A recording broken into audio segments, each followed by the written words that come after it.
नमस्कार दोस्तों। आज हमारे साथ में अशोक जी हैं। जैसे कि नमस्कार। आपने पेरिनल एब्सेस की वीडियोस देखे हैं हमारे कि पेरिनल एब्सेस क्या होती है, ऐसी प्रकार की मवाद इनके पड़ गई थी।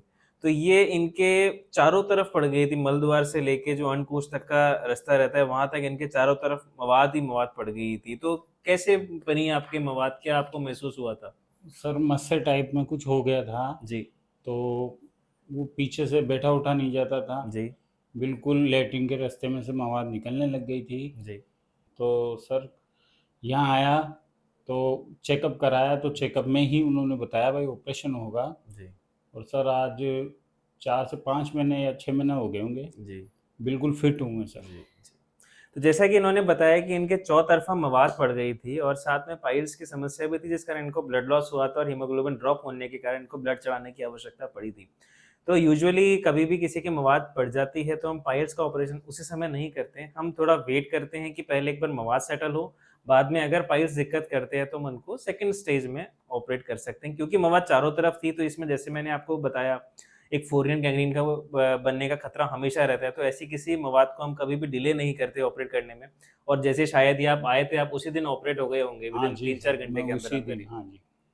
और जैसे ही मवाद निकली तो आपको कैसा लगा फिर शाम को? हाँ सर, बिल्कुल नॉर्मल था, मैं जी, लेट रहा था और 2 ही दिन में मेरे को छुट्टी मिल गई थी। जी, बाकी थोड़े घाव थे, 5 घाव थे मेरे, जी, तो वो थोड़ी पट्टी-वट्टी कराने में, ड्रेसिंग वगैरह कराने में, जी, उसमें जी, थोड़ी-सी प्रॉब्लम आई, जी, दर्द होता था, मगर अब मैं बिल्कुल कंप्लीट हूँ जी। सर। तो जैसे इन्होंने बताया कि चौतरफा मवाद पड़ गई थी और नियर अबाउट कम से कम 300-400 एमएल मवाद थी, तो हमने क्या किया था, छोटे-छोटे छेद बनाए थे 5 और उन 5 छोटे-छोटे छेदों से हमने सारी मवादों को निकाला, एक दूरबीन डाला, स्कोप डाला और सारी मवाद को क्लियर कर दिया।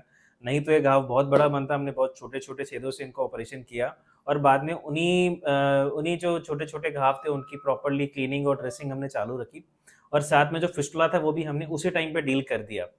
तो उसी टाइम पे डील करने का फ़ायदा क्या होता है कि ये वापस फिस्टुला नहीं बनता है अब मवाद से और मवाद और फिस्टुला दोनों सिंगल अटेम्प्ट में ठीक हो जाते हैं। तो जैसा कि इन्होंने समय बताया कि एक समय लगता है 1-2 महीने, 3 महीने तक का और उसके बाद ये चीज़ पूरी तरह ठीक हो जाती है। तो आपको कैसा महसूस रहा जो छोटे-छोटे से आपके घाव बनाए थे हमने, कैसा आपको लगा? सर ऐसा तो घाव में तो कोई प्रॉब्लम आई जी, नहीं, ड्रेसिंग वगैरह करा के जाता था, मगर जी, ड्रेसिंग करते टाइम थोड़ा जी, दर्द होता था, मगर ड्रेसिंग मैंने घर पे भी कराई एक टाइम पे, जी, बाकी यहाँ भी कराता था जी, डेली। जी, बाकी ऐसा कुछ ज़्यादा प्रॉब्लम नहीं आई, जी, जी, जी।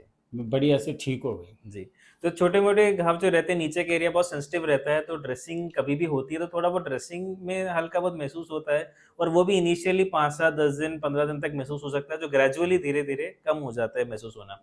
तो अब आप कैसा महसूस कर रहे हैं? वो सारे घाव आपके भर चुके हैं, बैठने में बिल्कुल कोई सर, दिक्कत? नहीं सर, कोई प्रॉब्लम नहीं है, जी, बट एक बार दिखाने के लिए आया था मैं जी। अभी, बट ऐसी कोई प्रॉब्लम नहीं है मेरे को। कोई आपको बैठने में तकलीफ, कोई नहीं बाइक सर, चलाने नहीं में? सर, कोई नहीं। तो क्या आप नॉन-वेज भी खा पाते हैं? हाँ, बिल्कुल सर, सब जी, चीज़ का सेवन कर रहा हूँ मैं, जी, तेल, मिर्च, मसाला, जी, जी, वेज जी। वगैरह, नॉन-वेज सब खा रहा हूँ।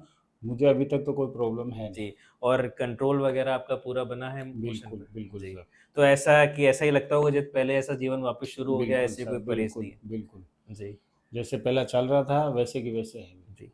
तो दोस्तों ये एक घबराने की बीमारी नहीं है, सब चीज़ें ठीक हो सकती है, बशर्ते हम उनके एक्सपर्ट्स के पास जाएँ और एज़ सच ट्रीटमेंट भी फुल्ली 100% है, पर आपके गाँव में शायद भ्रांतियाँ होगी कि मवाद या नीचे की बीमारियाँ ठीक नहीं होती। सर किसी हॉस्पिटल ने लिया ही नहीं, बोले लास्ट इलाज नहीं है इनका। अच्छा, तो सर मैंने भी सोच लिया था जब डॉक्टर साहब ने ऐसे बोल दिया जी, कि कोई इलाज नहीं है, मगर आज मैं अपने आप को बिल्कुल वैसा का वैसा महसूस कर रहा हूँ। जी, सर यहाँ सारा ट्रीटमेंट हुआ। चलिए। धन्यवाद आपका। थैंक यू दोस्तों। तो ये सब घबराने की चीज़ें नहीं है, आप पूरा नॉर्मल हो सकते हैं और नॉर्मल लाइफ़ रिज़्यूम कर सकते हैं, जो भी आप खा पी रहे हैं। जो थोड़ा हम परहेज़ ज़रूर बताते हैं कि कॉन्स्टिपेशन नहीं होना चाहिए, पर ऐसा कोई परहेज़ नहीं है कि हम कोई डाइट रिस्ट्रिक्ट करें। जैसा आप सामान्य जीवन पहले जी रहे थे ऑपरेशन के पहले या बीमारी के पहले, वैसा ही जीवन आप आगे जी पाते हैं। Thank you, thank you. Okay. Subscribe to the YouTube channel.